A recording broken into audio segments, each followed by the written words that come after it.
Kali ini, kita akan membahas topik yang super menarik dan relevan.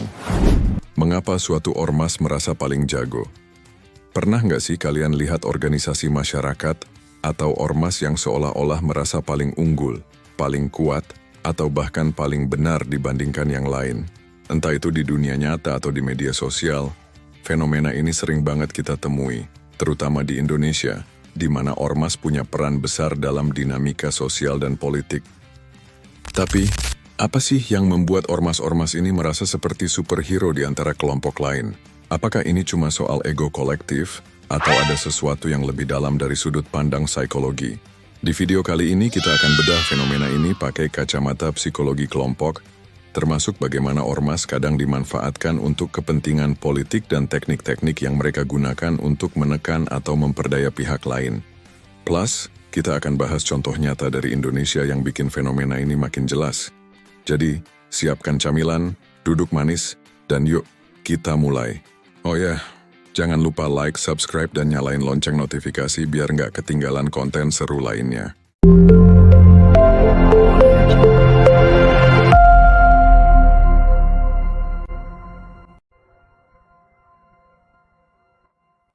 Sebelum kita masuk ke inti pembahasan, mari kita pahami dulu apa itu ormas.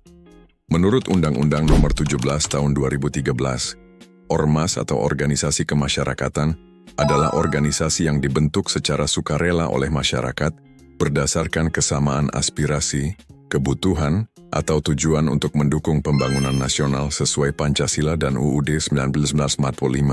Contohnya, bisa organisasi keagamaan, kepemudaan, budaya, atau bahkan ormas yang berbasis adat. Di Indonesia, ormas punya sejarah panjang, mulai dari masa kolonial sampai era modern, dan jumlahnya terus bertambah. Di Lamongan saja, misalnya, ada 101 ormas aktif per Mei 2023. Nah, sekarang kita masuk ke psikologi kelompok. Psikologi kelompok adalah cabang psikologi sosial yang mempelajari bagaimana individu berperilaku, berpikir, dan merasa dalam konteks kelompok. Menurut Kurt Lewin, seorang pelopor psikologi sosial, kelompok bukan sekadar kumpulan individu, tapi sebuah sistem dinamis yang punya identitas, norma, dan tujuan bersama. Dalam konteks ormas, ini penting banget, karena ormas adalah kelompok yang punya struktur, visi, dan seringkali basis massa yang besar. Tapi, kenapa ormas bisa merasa paling jago? Jawabannya ada di dinamika psikologi kelompok. Ada beberapa konsep kunci yang perlu kita pahami. 1. Identitas sosial. Menurut teori identitas sosial dari Henry Tajfel, kita cenderung mengelompokkan diri ke dalam in-group, kelompok kita, dan memandang out-group, kelompok lain, sebagai berbeda atau bahkan inferior. Ini bikin ormas merasa lebih unggul karena mereka punya identitas yang kuat, seperti simbol, bendera, atau nilai-nilai yang mereka junjung. 2. Groupthink. Istilah ini diciptakan oleh Irving Janis. Groupthink terjadi ketika kelompok terlalu kompak sampai-sampai mereka nggak lagi kritis terhadap ide atau tindakan mereka sendiri. Mereka merasa tak terkalahkan, dan ini sering terjadi di ormas yang punya hierarki ketat. 3. Konformitas. Solomon Asch menunjukkan bahwa individu cenderung menyesuaikan diri dengan norma kelompok, bahkan kalau itu bertentangan dengan logika mereka. Di ormas, anggota seringkali mengikuti narasi kelompok, seperti kita yang paling benar, tanpa mempertanyakan. 4. Bias kelompok. Kelompok cenderung melebih-lebihkan kelebihan mereka dan meremehkan kekurangan. Ini mirip efek Dunning-Kruger tapi versi kelompok. Ormas mungkin merasa paling jago karena mereka fokus pada keberhasilan internal dan mengabaikan kelemahan. 5. Visual. Diagram identitas sosial dengan lingkaran in-group dan out-group. Klip pendukung tentang ormas dengan atribut khas. Jadi intinya, perasaan paling jago ini muncul dari kombinasi identitas yang kuat, tekanan untuk konformitas, dan bias yang bikin ormas merasa superior. Tapi, ini nggak cuma soal psikologi internal. Ada faktor eksternal, seperti politik, yang memperkuat fenomena ini. Yuk, kita bahas di segmen berikutnya. Ormas di Indonesia nggak cuma soal kegiatan sosial atau budaya. Mereka juga punya peran besar dalam politik. Menurut Apria Ivoni Suci dan Nabila Amalia, ormas adalah bagian dari infrastruktur politik, bersama dengan partai politik, kelompok penekan, dan media. Dengan basis massa yang besar dan tokoh-tokoh berpengaruh, ormas sering jadi alat untuk memobilisasi dukungan politik. Tapi, bagaimana ormas dimanfaatkan untuk kepentingan politik? Ada beberapa cara. Mobilisasi massa. Ormas punya kemampuan untuk menggerakkan ratusan, bahkan ribuan orang untuk aksi demonstrasi, kampanye, atau dukungan politik. Ini bikin mereka menarik bagi politisi atau partai yang butuh dukungan cepat. Legitimasi ideologi. Banyak ormas punya ideologi atau nilai tertentu, seperti keagamaan atau nasionalisme. Politisi sering memanfaatkan ini untuk memperkuat narasi mereka. Misalnya, ormas keagamaan bisa dipakai untuk mendukung kandidat yang dianggap pro-agama. Tekanan politik. Ormas bisa bertindak sebagai pressure group yang menekan pemerintah atau lawan politik dengan aksi massa atau pernyataan publik. Ini kadang dipakai untuk mengintimidasi atau memengaruhi kebijakan. Manipulasi identitas sosial. Politisi sering memanfaatkan identitas sosial ormas untuk menciptakan polarisasi. Dengan memperkuat narasi kami versus mereka, ormas merasa semakin paling jago karena mereka jadi ujung tombak dalam konflik politik. Dari sudut psikologi, ini semua diperkuat oleh teori disonansi kognitif. Ketika ormas terlibat dalam politik, mereka sering dihadapkan pada situasi di mana tindakan mereka nggak sesuai dengan nilai awal mereka. Misalnya, ormas yang awalnya fokus pada kesejahteraan sosial tiba-tiba terlibat dalam aksi kekerasan politik. Untuk mengurangi ketidaknyamanan ini, mereka membenarkan tindakan mereka dengan narasi bahwa ini demi kebaikan yang lebih besar atau kami sedang melawan musuh. Sayangnya, ini juga bikin ormas rentan dimanipulasi. Politisi atau elit bisa memanfaatkan loyalitas anggota ormas untuk kepentingan pribadi, seperti memenangkan pemilu atau melemahkan lawan. Akibatnya, ormas yang awalnya punya tujuan mulia bisa terjebak dalam agenda yang nggak sepenuhnya mereka pahami. Tapi, nggak cuma soal dimanfaatkan. Ormas juga punya cara sendiri untuk menekan pihak lain, baik itu kelompok lawan, individu, atau bahkan masyarakat umum. Bagaimana caranya? Yuk, kita ke segmen berikutnya.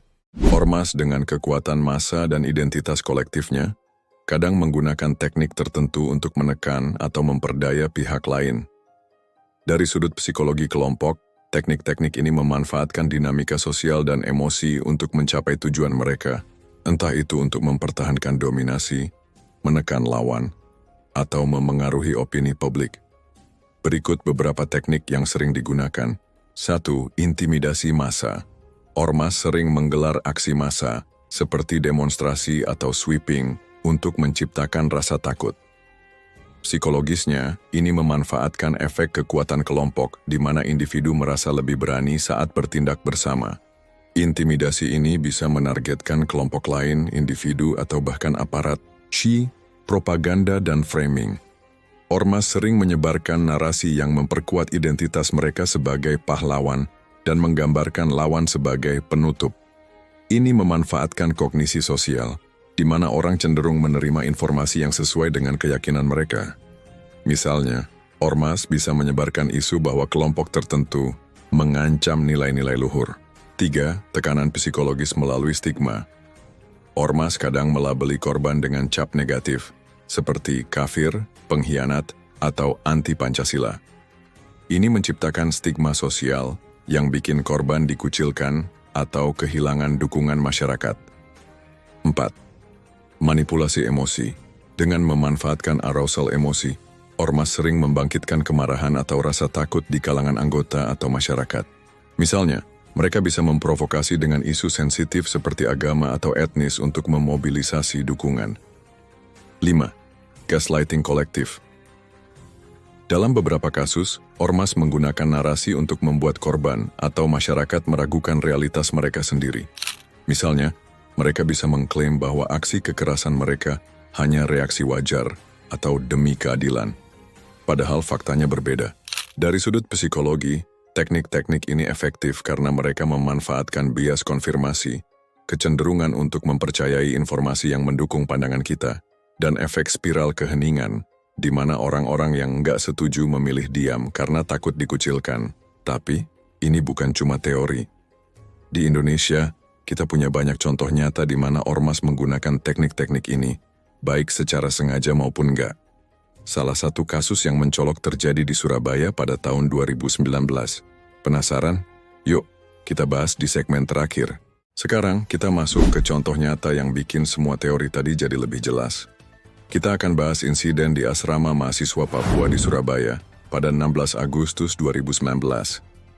Kasus ini melibatkan sejumlah ormas dan menunjukkan bagaimana psikologi kelompok, kepentingan politik, dan teknik penekanan bekerja dalam dunia nyata. Pada hari itu, ratusan anggota dari berbagai ormas memadati asrama mahasiswa Papua di Jalan Kalasan, Surabaya, dari siang hingga malam. Apa pemicunya? Beredar kabar di grup-grup WhatsApp bahwa mahasiswa Papua di asrama itu sengaja mematahkan tiang bendera merah putih dan membuangnya ke selokan. Kabar ini memicu kemarahan dan ormas-ormas ini datang untuk menuntut keadilan. Tapi apa yang terjadi selanjutnya? Menurut juru bicara Aliansi Mahasiswa Papua Dorlin C. Yowau, aparat keamanan yang datang justru merusak pagar asrama dan mengeluarkan kata-kata rasis terhadap mahasiswa Papua. Situasi makin memanas ketika ormas melempar batu ke dalam asrama, membuat mahasiswa Papua terkurung di aula dalam ketakutan. Jalan Kalasan bahkan sampai disterilkan karena situasinya begitu tegang. Sekarang mari kita analisis psikologi dari kejadian tersebut. 1. Identitas sosial dan polaritas. Ormas yang datang merasa sebagai pembela negara karena bendera dianggap simbol nasional.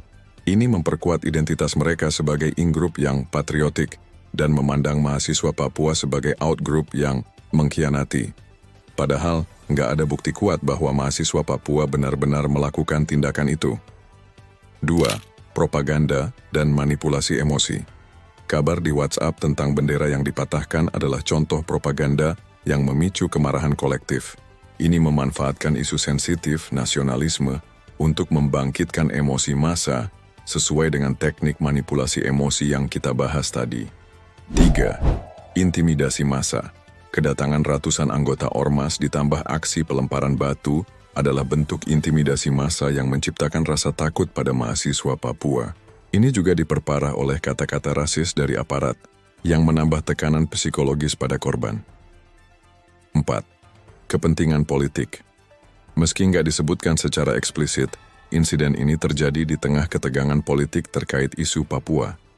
Ormas bisa dimanfaatkan untuk memperkuat narasi nasionalisme tertentu, baik oleh elit politik maupun kelompok lain yang ingin menekan gerakan mahasiswa Papua. Mahasiswa Papua nggak cuma menghadapi ancaman fisik tapi juga trauma psikologis. Mereka dikucilkan, dilabeli sebagai pengkhianat, dan menghadapi stigma sosial. Menurut laporan Komnas Perempuan, kelompok rentan seperti mahasiswa Papua sering mengalami kekerasan tambahan saat melaporkan kasus karena bias dari aparat atau masyarakat. Kasus ini menunjukkan bagaimana ormas dengan identitas kolektif yang kuat bisa terjebak dalam dinamika psikologi kelompok yang merusak. Propaganda, emosi massa, dan kepentingan politik menciptakan lingkaran setan yang bikin konflik makin parah. Yang lebih menyedihkan, korban seperti mahasiswa Papua sering nggak punya ruang untuk membela diri. Oke teman-teman, sekarang kita sudah paham kenapa ormas bisa merasa paling jago. Dari identitas sosial yang kuat, groupthink, sampai konformitas, semua ini bikin ormas merasa unggul dan kadang nggak kritis terhadap tindakan mereka sendiri. Ditambah lagi, ormas sering dimanfaatkan untuk kepentingan politik, yang bikin mereka jadi alat untuk memobilisasi massa atau menekan lawan. Teknik penekanan seperti intimidasi, propaganda, dan stigma sosial juga memperkuat posisi ormas tapi seringkali merugikan pihak lain, seperti yang kita lihat di kasus asrama mahasiswa Papua. Fenomena ini nggak cuma soal ormas, tapi juga tentang bagaimana kita sebagai masyarakat bisa lebih kritis terhadap dinamika kelompok di sekitar kita. Jadi apa solusinya? Pertama, kita perlu dorong dialog antar kelompok untuk mengurangi polarisasi. Kedua, ormas harus lebih transparan dan kritis terhadap agenda politik yang coba memanfaatkan mereka. Dan ketiga, sebagai individu, kita harus berani mempertanyakan narasi kelompok, apalagi kalau itu cuma bikin konflik. Nah, teman-teman, apa pendapat kalian tentang fenomena ini? Pernah nggak sih kalian lihat ormas di sekitar kalian yang merasa paling jago? Tulis di kolom komentar ya. Dan kalau kalian suka video ini, jangan lupa like, share, dan subscribe. Sampai ketemu di video berikutnya.